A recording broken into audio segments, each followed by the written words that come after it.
దేవునికి మహిమ కలుగును గాక. దేవునికి స్తోత్రం. మరి నిర్గమకాండము 19వ అధ్యాయము 4వ వచనంలోంచి దేవుడు మనతో మాట్లాడుతూ ఉన్నాడండి.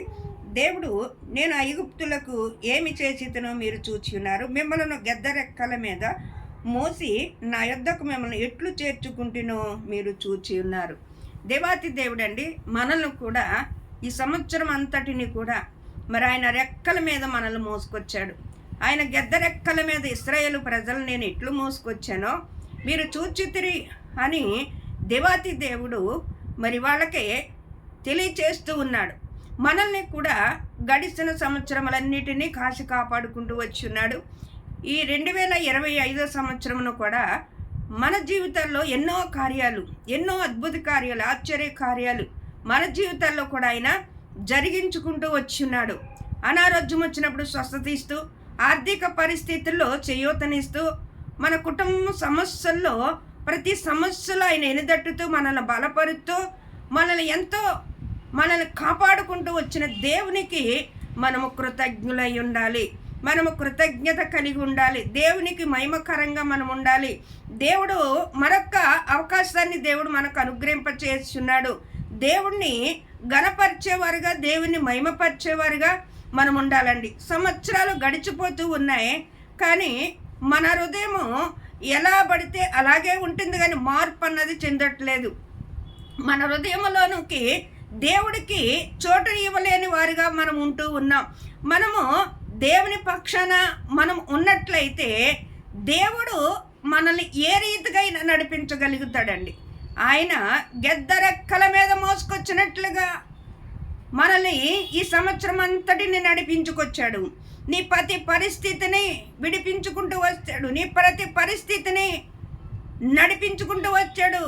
నీ ఆర్థిక పరిస్థితుల్లో నీకు సహాయం చేస్తూ వచ్చాడు. నీ అనారోగ్యంలో స్వస్థతను కలగ చేస్తూ వచ్చాడు. గెద్దరెక్కల మీద మోసుకొచ్చినట్లుగా మోసుకొచ్చాడు. దేవుడు ఈ సంవత్సరం నీకు ఆయుస్సును పొడిగించాడు. నీకు ఆయుస్సుని ఎందుకు పొడిగించాడు అని అంటే, దేవుడి పక్షాన ఇంకా సరి చేసుకోవలసినవి అయ్యో ఉన్నాయి. దేవుడి పక్షాన ఇంకా అయ్యో మనము సరిదిద్దుకోవలసినవి ఉన్నాయి. యేసు ప్రభు వారు మత్తయి సువార్తలో అంటాడు, అయ్యా ఈ సంవత్సరమునకు ఈ చెట్టుకి నేను ఎరువు వేసి నేను దాన్ని బహుగా ఫలింపచేస్తా. ఫలించినా సరే, ఫలించకపోతే నువ్వు ఆ చెట్టుని నరికివేద్దుగాని అన్నట్లుగా ఉపమానము చెప్పుతూ అక్కడ దేవుడు చెప్పాడు. మనల్ని నరికి వేయకుండా మనల్ని జీవాత్మలోనికి నడిపించి మనకింకా ఈ సంవత్సరం ఆయుష్ను పొడిగించాడు అని అంటే, ఈ సంవత్సరమైనా మారుతావేమో, ఈ సంవత్సరమైనా దేవునికి సాక్షిగా బ్రతుకుతావేమో, ఈ సంవత్సరమైన దేవుణ్ణి ఘనపరిచే బిడ్డగా నీవు ఉంటావేమో, ఈ సంవత్సరమైన దేవునికి ఒక సాక్షిగా ఈ లోకములో ఆయన ప్రేమను, ఆయన సిలువ సువార్తను సాటి చెప్పే వ్యక్తిగా నీవు ఉంటావేమో అని దేవుడు మరొక అవకాశాన్ని మనకి ఇచ్చున్నాడు. మరొక సంవత్సరంలోనికి మనల్ని నడిపించున్నాడు. క్రిస్మస్ పండుగలు మనం ఎంతో ఘనంగా జరిగించుకున్నాం, కానీ క్రీస్తు ఎందుకు మనల పక్షాన ఆయన జన్మించడం, ఆయన జననము గురించి మనం అర్థం చేసుకోలేని వారిగా మనం ఉంటూ ఉన్నాం. క్రీస్తు సర్వలోక పాపములను మోసుకునే దేవుని గొర్రెపిల్లగా దిగి వచ్చాడు. ఆయన మన ప్రతి పాపమును కడిగి వేశాడు అని చెప్పుకుంటూ మనం పాపములో జీవించేవారుగా ఉంటూ ఉన్నాం. ప్రతి పాపమును కడిగి వేశాడు, ప్రతి పాపము నుండి మనల్ని విడిపించాడని చెప్పుకుంటూనే పాపము చేస్తూ ఉంటున్నాం. దేవునికి లోబడతల్లా, అనుక్షణము దేవుని గాయాలు రేపేవారుగా మనం ఉంటూ ఉన్నాం. మీ వలనే కదా అన్యజనులు నా నామమును దూషించబడుతుంది అని దేవుని వాక్యం చలవిస్తూ ఉంది. గెద్దరెక్కల మీద మోసుకొచ్చినట్లు మనల్ని మోసుకొచ్చిన దేవునికి మనము ఆయన ఘనపరిచేవారిగా ఉండాలి, ఆయన మహిమపరిచేవారిగా ఉండాలి. మనల్ని సజీవ లెక్కలో నిలబెట్టాడు కాబట్టి మనము ఆయనకి కృతజ్ఞతాస్తుతులు చెల్లించే వాళ్ళుగా ఉండాలి, ఆయనకి రుణస్థులుగా ఉండాలి, ఆయన నామాన్ని సాటి చెప్పేవారిగా ఉండాలి, ఆయన నామాన్ని గొప్ప చేసేవారుగా మనం ఉండాలి. ఎవరికి లేని ఈ గొప్ప తరుణాన్ని నీకు నాకు అనుగ్రహింపచేస్తున్నాడు. ఎవరికి లేని ఈ మరొక సంవత్సరములు అడుగుపెట్టే ధన్యతను నీకు నాకు ఇచ్చున్నాడు.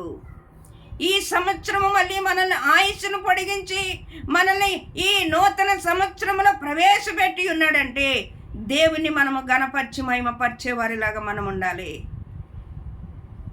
ఈ సంవత్సరము కదండి, ఈ లోకము నుండి మనల్ని దేవుడు పిలుచుకునేంత వరకు కూడా దేవునికి మహిమార్థముగా మనం బ్రతికే వారిగా ఉండాలి. ఈ లోకములో మనము సాక్షులుగా ఉండాలి. ఆయనకు మనము మహిమ తెచ్చేవారుగా ఉండాలి, కానీ ఆయన నామమునకు దూషణ తెచ్చేవారుగా మనం ఉండకూడదు. ఆయన నామానికి మహిమ తెచ్చి ఒక సాక్షులుగా దేవుడు మనల్ని ఉంచడానికే ఇంకా నీకు నాకు ఆయుస్సును పొడిగించాడు.